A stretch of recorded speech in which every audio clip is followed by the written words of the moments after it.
What's up everyone, how you guys doing? In today's video we're talking about the 5.75 star polling opinions. So without further ado, let's begin. All right, so just some things to take note of. First and foremost, as mentioned in the last video, for 5.6, this is not a pool ranking video. I'm not here to tell you that this is an S tier character, this is 10 out of 10, a must pool for everyone, right? Because everyone's account is different and different accounts may have different points that they'll give to these characters. Right, some players will appreciate character A a lot more, while other characters will appreciate character B more. Right, ultimately this is to give players realistic expectations of the banning units, so that when they look back at their account, they can make the right decision to pull the right unit for with their limited resources. Now, obviously, pull who you like, especially for the main DPS. Pull for main DPS whose playstyle you enjoy. I think that is one of the most important things, because obviously they're the ones you play with the most, and you really want to enjoy playing them. Because if not, even they're doing the most amount of damage, you like the way they play, then eventually you're just not going to enjoy playing the character. So yeah, that's basically it. But in this video, I'll probably be more concrete and a bit more like put on my foot in some of the opinions that I will have on certain characters. All right, so the very first character we'll talk about is Skirk, Cryo Sword user from the Abyss. I just put somewhere because I don't know where she is, and she operates mainly as a main DPS. She has a very long kit. It's like 3 pages dedicated to a kit, so please be patient and try to like kind of summarize it as much as I can. But she has 2 versions of a skill. The one that you probably use the most is the Tap, which enters into 7-phase flash mode and gives us 45 points of this thing called Serpent Subtlety. Right, it's very similar to the fighting stacks mechanic that Mavuika has, which also like coincidentally she also reruns this patch. Now, the 7-phase flash does give or does infuse Skirk's basic attack and her charge and everything into cryo, high interruption resistance, able to move all water when she sprints, and also changes her burst to Havoc Extinction. Now, we'll talk more about the burst later on, but yeah, so basically the whole mechanic is to able to maintain these Serpent Subtlety, which we'll talk about later when it comes to the talents, right? So that's that. Now, talent number 1, basically if it's the same as the Chevreuse A1 passive, where if everyone is Cryo Hydro with 1 of each, then you get 1 skill level for free, which works with Skirk because Skirk's attack chain is actually based off her skill. Now, the talent 2, which is basically whenever you do a cryo reaction like freeze, cryo swirls, stuff like that, you're able to create void rifts, and then when you absorb it, you gain 8 of these Serpent Subtlety stacks, right? So it kind of helps out quite a lot, because obviously you can have max of 100, and we look at the burst, you actually need 50 to actually activate it. How do you absorb? Through a charge attack, using her burst where she absorbs all the void rifts on the field, and also with her whole skill. Most likely you'll be using the charge attack and the burst a lot more. And then the third talent is where you require the cryo and hydro characters, right? Whenever they hit enemies with their elements, they will give this Death Crossing stack, which buffs the normal attack in her 7-phase flash mode, as you can see right over here. So first number is with 1, and then 2 allies, and then 3 allies, and then also increases the damage of the ultimate or the elemental burst as well as accordingly. Now, the burst is very similar to Mavuika's mechanic, which does not require energy. All right, and there are 2 versions of this. The Ruin is very simple, 50 Serpent Subtlety stacks, and then you're able to unleash it, and depending on how many stacks you have, maximum of 62, you actually buff it per stack. So that's really all there is for the Ruin. The Extinction is what you have when you enter into when you use the 7 flash phase mode, right? It actually does not consume the Serpent Subtlety stacks, and will also consume all the surrounding rift voids. All right, and then you gain this buff called the All Shall Wither, where your normal attack damage will increase, and also we boosted further by number of rifts absorbed through her talents, which is the second talent we talked about. So you can always see like Skirk has a very long kit, but hopefully this has summarized what she does, with all her different aspects. Now, talking about the pros of Skirk, now obviously she's going to be a very incredible ice DPS, very strong, one of the strongest, if not probably the strongest ice DPS in the game, and she can be played multiple ways. What I mean by this is that you could start off with the burst, or you could just do the normal attack chain and then burst whenever possible. It also doesn't require enemies to be frozen, very similar to Escoffier, and also because of the way her burst works, she has no ER requirements, which also means that she requires very few stats as a mostly freeze-oriented character. She only needs attack, crit, and also a cryo damage goblet as necessary. And of course, because of the way her team works, she doesn't require top-tier supports like Bennett, Shilonen, or Kazuha, which, as we know, in the 5.7 we have a new endgame with 3 teams. And this may be a lot more helpful because that means that these supports can go to the other 2 teams as well. Now, some of the cons, obviously, we're looking at her talents. You can see that she has the same restrictions that Escoffier has, very restrictive team building, and it can get a little bit expensive, right? Some of the best teammates will be Escoffier and Farina. I think, in my opinion, Escoffier is the more, the more demanded character because of the 55% cryo rash rate, because you can still get damage bonus from other sources. Farina is still pretty good for her, but Escoffier's 55% shred is going to be pretty crucial for Skirk. And also, while, because of the way that her character kit is, right, the substats, even though you only look out for attack and crit, it does mean that you're only narrowed down to 3 or 4 stats, which means that for like a perfect build, you'll only be you need to have crit rate, crit damage, attack percent, and attack. Whereas for other characters, you go with EM, you can go with like energy recharge, but these stats do not help Skirk at all, which means that they're kind of like just narrowed down to these 2 stats, which means that it can be a little bit hard to fish them out. And lastly, she also has a very good interaction with the Netland characters that can hold the Scroll or the Cinder City. Obviously, Silali can work well, but Silali will only buff Hydro characters. So, like, hypothetically, if you use like Farina in the team, it's only going to buff Farina's damage. And then with Mualani, it's going to be a bit weird because Mualani is mostly played as a main DPS. And like, I've seen videos on it where it can work, but it seems a little bit like cursed.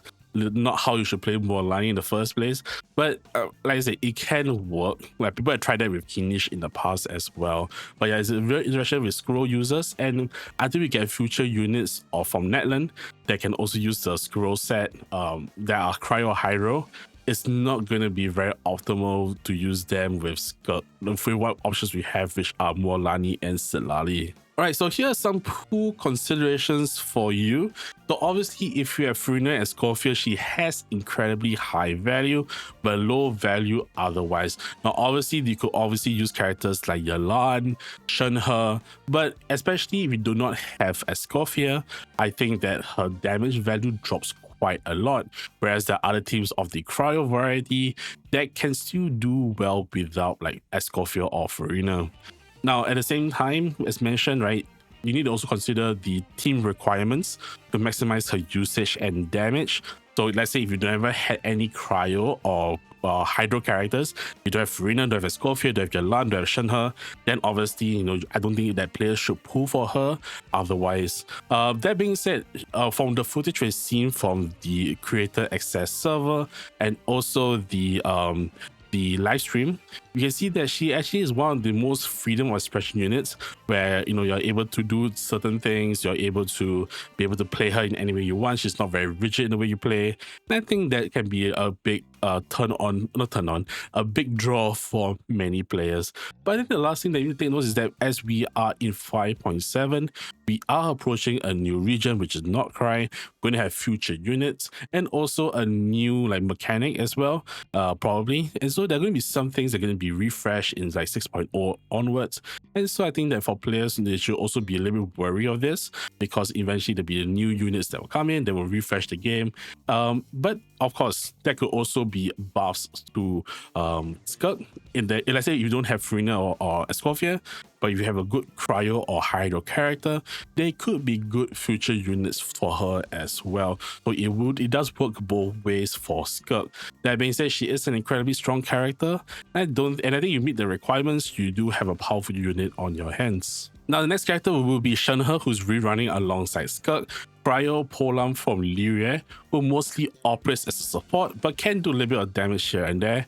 So the main part of a kit is a skill, which gives Icy Quill, Tap gives 5, Hold gives 7, which increases the damage of Cryo attacks. What happens is that when you attack with Cryo, each hit of Cryo will consume 1 Icy Quill. The Tap also has a shorter cooldown, and although it gives less energy, over time you actually get more energy because of the shorter cooldown. So some people would tend to use Tap more often. Now the burst is basically a cryo AoE with dot. Basically every 2 seconds you will do like cryo damage, and also reduces the physical and cryo resistance of anyone in the circle. Now the first talent gives 15% cryo damage bonus if you are in the burst AoE. So think of it as similar as Bennett's burst. Whereas for the second talent, it gives a 15% damage increase after using your skill. If you use the tap version, increase the skill and burst damage for 10 seconds. And the whole version increases your normal attack, charge, and plunging for 15 seconds. Now going over to the pros of Shenhe, one of the easiest characters to build, where you just need attack and ER, and crit rate if you have the Favonius weapon. Obviously, because of the way she plays, she has very low field time, use her abilities, use her burst, and then you dip. And also very good cryo buffer for not only freeze, but also for melt teams as well. Then she's also good for physical teams like Eula's physical, but you know, that's a Eula physical, so I don't talk too much about it. And then also the buffs are very strong in single target because of the way the Icy Quills work. It triggers every time you use a cryo attack.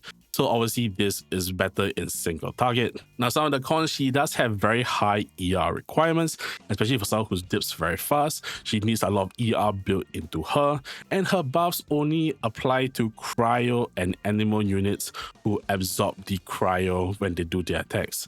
Now the Icy Quill is also a big thing where it's consumed whenever any cryo attack hits, which means that if you are using an AoE, you're hitting 3 enemies at the same time, for example, then you're actually consuming 3 stacks of it at the same time.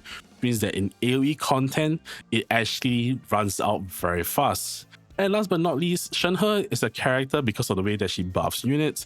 She lives and dies by the cryo relevance in the meta. There's a reason why Shenhe has been on a downtrend for a long time until recently, because of the way that cryo has shot up in the meta of recent times. But for a long time, since like 3.x and even to 4.x, she was seen as like a very low value unit. So yeah, she is very dependent on the cryo relevance in the meta. And obviously you could say like, oh, I just pull it because it's fun. But yeah, you know, you can still use those primogens to pull for other characters as well. And I think that's kind of the fate for most dedicated niche supports. These are some of the pro considerations. So she is definitely a strong teammate for any cryo DPS characters, Ganyu, Ayaka, Skirk, Risley, Eula as well because of the physical shred.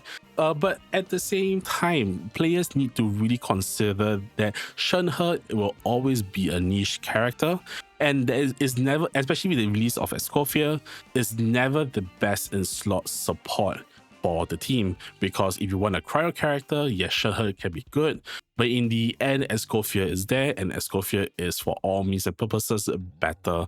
And I say it's not bad to have her, but I don't think that you should put priority over Escoffier for her. And as I mentioned, she has a very shaky relevance in the game, in my opinion. While future cryo DPSs can definitely make Shenhe a lot better, if we get future cryo supports, then Shenhe will be pushed down the pecking order. I think that this is the point that I've made recently in a few videos, and I think I still stand by it despite her on the uptrend. Now, for the second half of 5.7, headlining it will definitely be Mavuika, the Pyro Archon, Pyro Claymore from Netland, and operates as a main and sub DPS. Basically, her skill has 2 versions as well. A tap, which basically does Pyro sub DPS damage off field. I also put it as Xiangling Burst. It's not the same as Xiangling Burst, but basically, you know, she's the only other character besides Xiangling that can do pyro damage off field. Then if you hold, she mounts the bike, and then if you hold your attack button, she actually spins to win. She just spins in a circle. Obviously, you don't have to hold, you can just tap as normal, and then you do your normal attack chain. Now, the burst is an initial Pyro AoE nuke. And to activate it, you need to use these things called fighting stacks. And maximum is 200. And to activate the ult, you need 100 of it. How do you get this? Well, by your teammates using their or consuming their Night Soul points, or when you use any character's normal attacks, that gives 1.5 points. So for example, a character like Shilonen, when she uses her skill and maxes it out, she consumes 90 Night Soul points, which means that those 90 points go straight to Mavuika's fighting stacks. And then after using the burst, she will be gaining this effect called the Crucible of Life and Death, where when she's using her spin to win, she doesn't deplete any Night Soul when she's in her biker form, and her burst and normal attack damage during this time gets boosted by the excess Night Soul points. So while it takes 100 to activate, if you have it at max 200, you'll get the full damage bonus from it. Now she technically has 3 talents. The third talent is mostly of a Night Soul transmission, which is basically when you switch from Night Soul characters in the overworld to explore. So that's that. So I'm not going to add it into the kit. But the first talent, right? Whenever a Night Soul burst is triggered, which is the necklace symbol that flashes, right? Mavuika gets a 30% attack bonus when this happens for 10 seconds. And then the second talent, right? When you use the burst, it actually boosts the on-field damage dealer up to 40% per fighting spirit stack after the ult, right? So if you have 200, you get the full 40% bonus. Now, obviously, this actually works very well if you play as a sub DPS. For example, if you play Mavuika in a Veresa team, then you're able to switch out to Veresa, and Veresa gets the damage bonus for when she's doing her attacks in an Overload team comp. So obviously, this kind of helps to also she's technically also support in this case, but it's only like one part of a kit, so I don't include her as a support. But she's also able to give damage to like other characters who are on fielders. So your Veresa, even like your Moalani, your Cloran are able to benefit from this in sub DPS builds. Now, obviously some of the pros of Mavuika is that she's an incredible DPS. I would argue that she's probably the strongest in the game. And she also has flexible roles. She can be played as both a main and sub DPS. Just like Skirk has no energy requirements, and can also boost the damage of your main DPS when she's played as a sub. And also she makes use of most pyro DPSs, not really burning, although she can help out in key niche teams as the sub DPS for those team comps, although it does work very weird in the way that it activates the Night Soul blessings, Night Soul points if I believe. But she works well in melt teams for herself, Vaporize teams for herself and for Moalani, Overlord team comps for Veresa, so on and so forth. And she also worked very well in Chaska teams as well. So yeah, she definitely has a lot of roles that she can play, and she makes use of most, if not all, of the pyro reactions to a certain degree. Now, so on the cons, so as you mentioned with her kit and the fighting stacks mechanic, she requires at least one Netland character in the team. Recommended that these characters be either Shilonen, Sitlali, Auroron, Yansan, so on and so forth. She also has very long field time, which means that, you know, sometimes it doesn't sync with the cooldowns of certain abilities.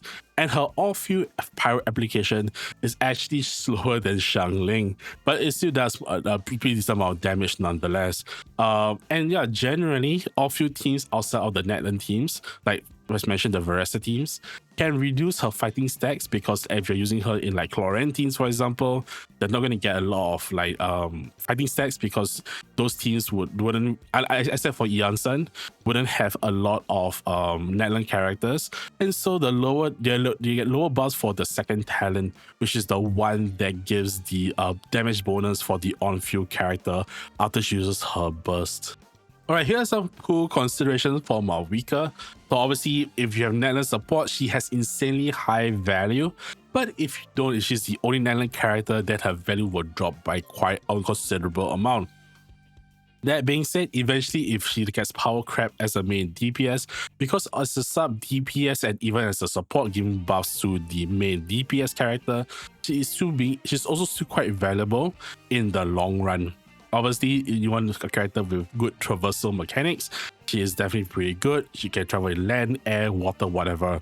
And also, And the comparison between her and Arlecchino, Arlecchino is still a pretty strong character. I would say that Mavuika is still leagues ahead of the competition. All right, so let's talk about Emilie, who's the last one on this list. Dendro Polan Fontaine character with the Numa alignment and operates mostly as a sub DPS. Now, the whole mechanic of Emilie lies with this thing called the Lumidos case, which is what she summons and has 3 different levels. Thus, on initial use of a skill is level 1, fires Dendro and creates a sense if the enemy is burning. You collect 2 of that and it levels up to level 2, which does twice as much Dendro damage, also 2 instances of Dendro damage. And if you don't collect the sense, you will be you will basically revert back to level 1. And we'll talk about this with a talent later, with the first talent. But you keep on collecting sense, and the 2 cents you will do like AoE damage. The burst actually activates the level 3, so it keeps whatever case that is on the field. You create a level 3, which creates centered due to attack, and after the cooldown is down, it reverts back to level 1 or 2, depending on the case level before burst, and if there's no case, it reverts back to level 1. So yeah, that's basically that about how Emilie works, basically managing the level of her Lumidos case. And so as mentioned earlier, the first talent basically does AoE, which is actually quite a lot of damage, 600%. It does a lot of AoE, a big AoE damage when collecting 2 cents at level 2. And the second talent, which is where she comes into burning teams, increases damage to burning enemies, which maxes out at 36% when you have 2400 attack. And the last talent is a little bit of quality of life, where basically you give burning rest for your teammates because burning does hit you and does like do damage to you. Now for the pros of Emilie, obviously a very good sub DPS, and the way her kit works, she actually has good if not permanent uptime, which is rare for a non Archon character, and also not very burst reliant, right? With her whole thing about applying Dendro, you can just use the skill and be done with it. That being said, I want to mention this, the AoE, the first talent is actually not skill damage, which means that it does not benefit from the golden troop, but it's something for players to take note of. And as I mentioned, her third talent help reduce burn recoil damage, which obviously is just very good for the team. It helps them to not die basically. Now, some of the cons of Emilie, she's quite limited to burning teams, which in this case is only Kinish, and also has very low Dendro application, which can be a little bit weird if your main DPS for burning teams is a pyro character. Not to say that it can't be done, but it can be a little bit awkward to play around.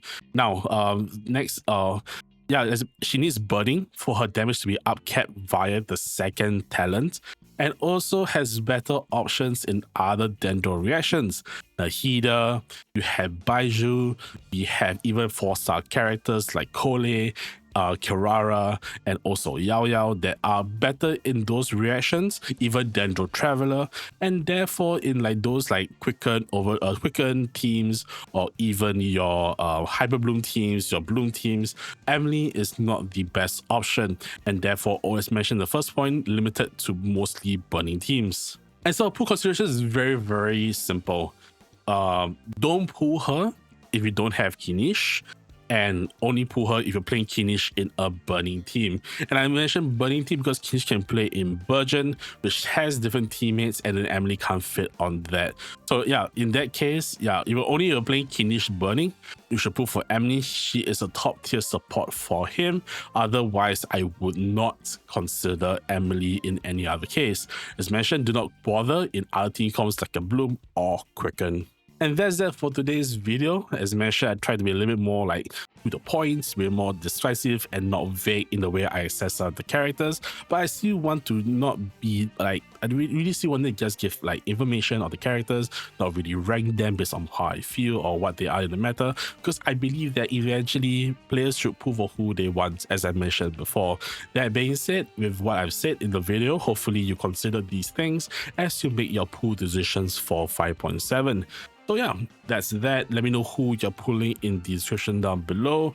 Also, like, share, subscribe, all that good YouTube stuff. Do know that I stream live on Twitch in the description below, and I'll see you guys in the next video.